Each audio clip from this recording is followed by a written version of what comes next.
ఏంది మళ్ళీ ప్రతిరోజు గుడ్ మార్నింగ్ చెప్తాడు, ఇవాళ బ్యాడ్ మార్నింగ్ చెప్తా ఉన్నాను. ఎస్, నిన్న పార్లమెంట్లో కేంద్ర ప్రభుత్వం ప్రవేశపెట్టినటువంటి బిల్లు అత్యంత ప్రమాదకరమైనటువంటి బిల్లుల్లో ఒకటి. ఆర్టికల్ 130 ఏదైతే సవరణ చేసిరో దానికి అనేకమైనటువంటి ప్రశ్నలు భారతదేశం మీద, అటు న్యాయ వ్యవస్థ పైన, ఇటు రాజకీయ వ్యవస్థ పైన ఉత్పన్నమవుతూ ఉన్నాయి. అసలు ఏంది ఆ బిల్లును కాగితాలను చింపి అమిత్ షా మీద ఇసిరి వేసేంత గందరగోళం ఎందుకు జరిగింది నిన్న పార్లమెంట్లో ఈ అంశం పైన ఒక సీరియస్ వాదన, తోపులాట దాకా కూడా పోయినటువంటి అంశం. అసలు ఏంది ఈ బిల్లు, ఏంది, ఎందుకోసం తీసుకొచ్చింది కేంద్ర ప్రభుత్వం, దీని వెనకాల మతలాబేంది, ఈ అన్ని అంశాలని ఒకసారి చూసే ప్రయత్నం చేద్దాం. అయితే నిన్న బిల్లు ప్రవేశపెట్టేటువంటి సందర్భంలో కేంద్ర ప్రభుత్వం చేస్తున్నటువంటి వాదన పారదర్శకమైనటువంటి అవినీతి రహిత పాలన అనేటువంటి అంశాన్ని చెప్తున్నప్పటికీ దాని వెనకాల హిడెన్ ఎజెండా స్పష్టంగా కనిపిస్తూ ఉంది. రేపు పొద్దున ఇది ఎంత ప్రమాదకరమైన బిల్లు అంటే, కల్వకుంట్ల కవిత గారు ఎమ్మెల్సీ హోదాలో 6 నెలలు జైలు కదా, ఒక్క నెలనే ఆ పదవి పోయేది. ఒక్క నెల ఉంటేనే 30 డేస్లో కథ అయిపోయాయి అంతే. ఈ బిల్లు ఏంది, కథ ఏంది ఒక్కసారి చూద్దాం.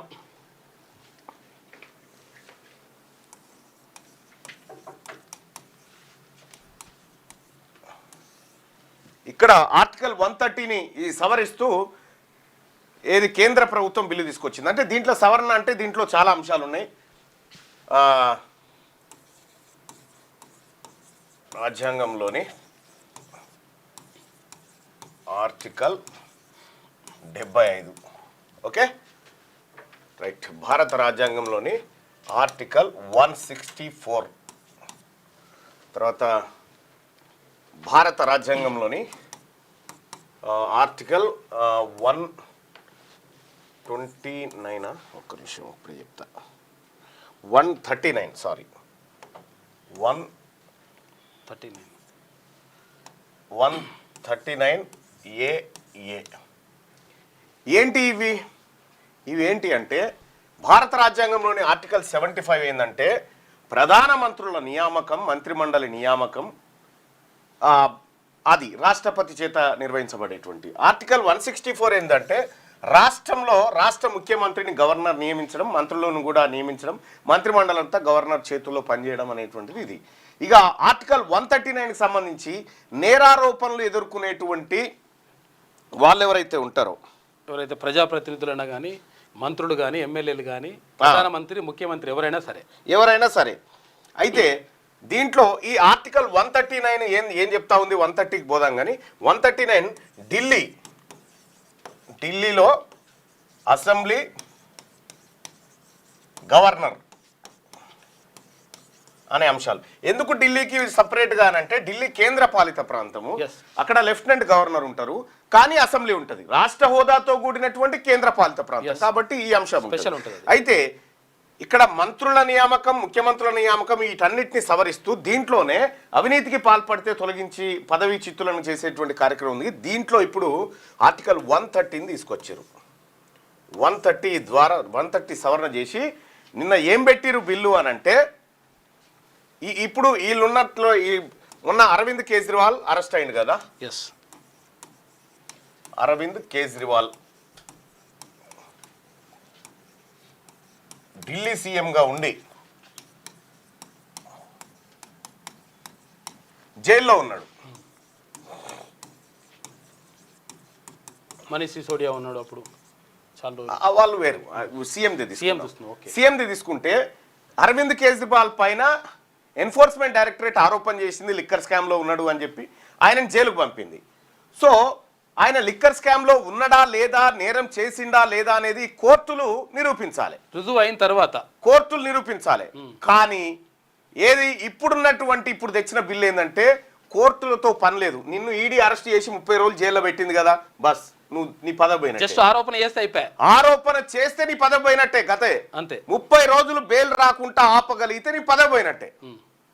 ఇగో ఇంతటి దుర్మార్గమైనటువంటి బిల్లు. దీని ద్వారా ఇప్పుడు కేంద్రం ఏం చేస్తుంది, అక్రమ కేసులు పెట్టే ప్రయత్నం చేస్తుంది. కేంద్రం ఏం చేస్తుంది, రాష్ట్రాలు విపక్షాలు ఉన్నాయి కదా, విపక్ష ప్రభుత్వాలు ఉంటాయి కదా రాష్ట్రాల్లో,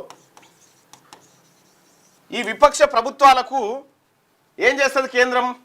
సపోజ్ ఇక్కడ రేవంత్ రెడ్డి గారు ఉన్నారు, సరే ఆయన అంటే ఆర్ఎస్ఎస్ మనిషి, జర మోడీకి దగ్గర, అది వేరే అనుకో. ఇక్కడ తమిళనాడులో స్టాలిన్ ఉన్నాడు. తమిళనాడులో ఉన్నటువంటి స్టాలిన్ పైన ఈడీని తోలిచ్చి ఒక తప్పుడు కేసు పెట్టి, ఈడీని తోలిచ్చి ఒక తప్పుడు కేసు పెట్టి ఒక 30 రోజులు జైల్లో పెట్టింది అనుకో, ఆయన ముఖ్యమంత్రి పదవి పోతుంది. ఇక నేరం రుజువైందా కాదే లేదా, నేరం రుజువైందా కాలేదా ఇంకా లెక్కనే లేదు, ఇక అవసరం లేదు. అంటే కేంద్రం తలుసుకుంటే రాష్ట్రాలన్నీ కూడా ప్రభుత్వాలు మార్చేయచ్చు, ఉన్నోని గద్దె దించవచ్చు, ఏదైనా చేయొచ్చు, న్యాయ వ్యవస్థతో ఎలాంటి సంబంధం లేకుండా. ముఖ్యమంత్రిని తీసుకొని జైల్లో పెట్టొచ్చు. ముఖ్యమంత్రిని తీసుకుపోయి జైల్లో పెడితే కథమే, 30 రోజులలో పోతుంది కథం. అయితే ఇక్కడ ఈ ప్రభుత్వం తీసుకొచ్చినటువంటి బిల్లు ద్వారా ఏం జరుగుతుందంటే, సపోజ్ ఒక నరేంద్ర మోడీ గారు ఒక స్టాలిన్ పైన ఈడీ కేసు పెట్టిండు.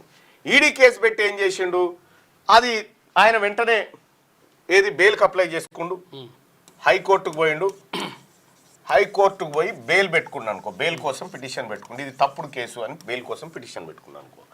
అయితే ఇక్కడ ఉన్నటువంటి జడ్జి గారిని కేంద్ర ప్రభుత్వం ఇన్ఫ్లుయెన్స్ చేసింది అనుకుందాం. జడ్జిని మేనేజ్ చేసింది, అతనికి బెయిల్ ఇవ్వద్దు 30 రోజుల దాకా అని మేనేజ్ చేసింది అనుకుందాం. అప్పుడు 30 రోజులు ఈ బెయిల్ పిటిషన్ వేయంగానే కరెక్ట్గా వారం లోపల విచారణ జరుగుతుంది. వారం లోపు విచారణ జరిగిన తర్వాత జడ్జి గారు ఇద్దరి వాదనలు వింటాడు. ఇద్దరి వాదనలు విన్న తర్వాత తీర్పును రిజర్వ్ చేస్తున్నా అంటాడు. అంతే. ఈ తీర్పును 30 రోజుల కంటే ఎక్కువ రిజర్వ్ చేసింది అనుకో, 30 రోజులు దాటి 31 రోజు అయిందంటే కథం పదవి పోతుంది. అంటే ఒక వ్యక్తి తలుసుకుంటే ఈ రాష్ట్రంలో ప్రభుత్వం కూలిపోతుంది. అయితే గతంలో ఇట్లా లేకుండే నిరూపణ కావాలి, కోర్టులు నిరూపించాలి దోషి అని. కానీ ఈ ఆర్టికల్ 130 ద్వారా 5 సంవత్సరాలు లేదా అంతకంటే ఎక్కువ, 5 సంవత్సరాల పైన ఉంటే కథమిగా అంతకంటే ఎక్కువ శిక్షార్హమైన నేరాలలో అరెస్ట్ అయితే, శిక్షార్హమైన నేరాలలో అరెస్ట్ అయి 30 రోజుల పాటు జైల్లో ఉంటే పదవి పోతుంది. చాలా ఈజీ, అది పెద్ద విషయమే కాదు. ఇప్పుడు అనవసరంగా కేసు పెట్టారు మన మీద. ఇప్పుడు ఇది కేంద్ర ప్రధానమంత్రికి వర్తిస్తుంది, కేంద్ర మంత్రులకు వర్తిస్తుంది. ఆ తర్వాత ప్రధానమంత్రి కేంద్ర మంత్రులు వాళ్ళ మీద వాళ్ళు చేసుకోగలుగుతారా? వాళ్ళు ఇన్ఫ్లుయెన్స్ చేస్తారు. కాబట్టి కేంద్ర ప్రభుత్వానికి ఏం పెద్దగా ముప్పు లేదు. ముప్పున్నదల్లా రాష్ట్రాల ప్రభుత్వానికి. ఇది సమాఖ్య ప్రభుత్వం మనది.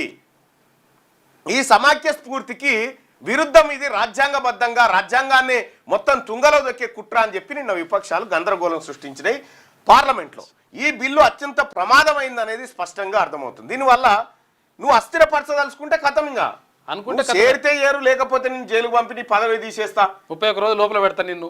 ఇదివరకు ఎట్లుండే, నువ్వు నా మీద కేసు పెడితే పెట్టుకొని న్యాయస్థానంలో తెలుసుకుంటా అనేది. ఇప్పుడు ఆ పరిస్థితి లేదు. 30 రోజుల పాటు నువ్వు జైల్లో కస్టడీలో ఉన్నావంటే చాలు. దీనికి ఏ సిద్ధాంతం మీద తీసుకొచ్చిరు దీన్ని అంటే,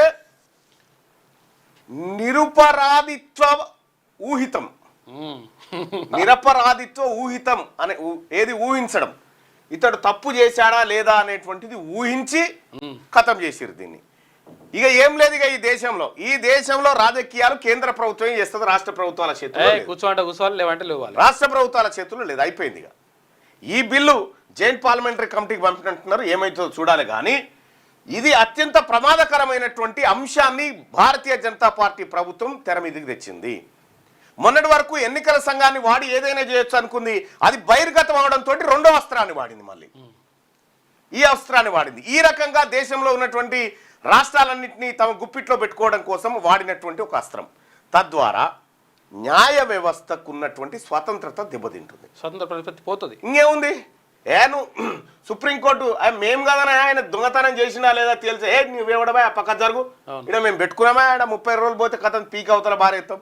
ఇగో ఇది కథ. ఇప్పుడు జైల్లో ఉన్నప్పుడు ఇంకో పీటీ వారెంట్ ఇచ్చేసి తర్వాత అయిపోయాయి కథం, ఇంకో 4 కేసులు పెట్టి అట్లా చేయడం వల్ల అది కూడా జరుగుతుంది. అంటే ఇది కేంద్ర మంత్రులు రాష్ట్ర మంత్రులే కాదు, ఎమ్మెల్యేలకు కూడా వర్తిస్తుంది. ఇది ఎమ్మెల్యేలకు, ఎంపీలకు, ఎమ్మెల్సీలకు అందరికి వర్తిస్తుంది. అంతే.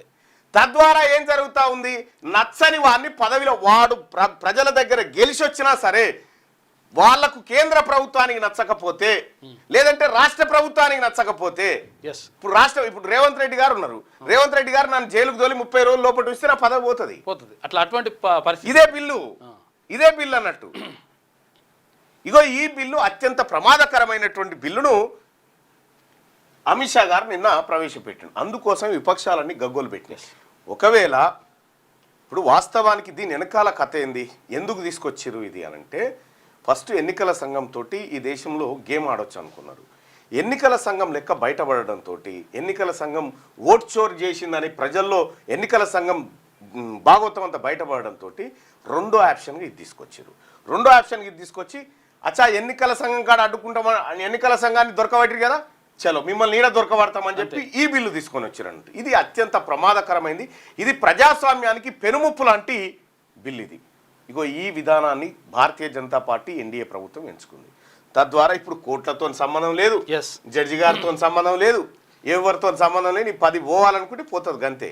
డిక్టేటర్‌షిప్ వస్తుంది. ఇది అత్యంత ప్రమాదకరమైనటువంటి బిల్లు. ఈ బిల్లు ద్వారా ఎలాంటి ప్రమాదాలు ఉన్నాయో పత్రికలు ఏం చెప్తా ఉన్నాయో ఒకసారి చూసే ప్రయత్నం చేద్దాం. ఈనాడు దినపత్రిక ఏం చెప్పాడు, మనం అరెస్ట్ చేసినప్పుడు నేను అది జడ్జి గారిని అడిగిన, మేడం వీళ్ళంతా తప్పుడు కేసులు పెట్టిరు, వీళ్ళు దొంగలు, అసలు పోలీసులు వీళ్ళే తప్పుడు కేసు పెట్టినరు, ఇది కరెక్ట్ కాదు, మీరు అసలు యాక్చువల్గా మీరు అట్లా తీసుకోవద్దు, నన్ను మిరివాడికి పంపించొద్దని అడిగిన.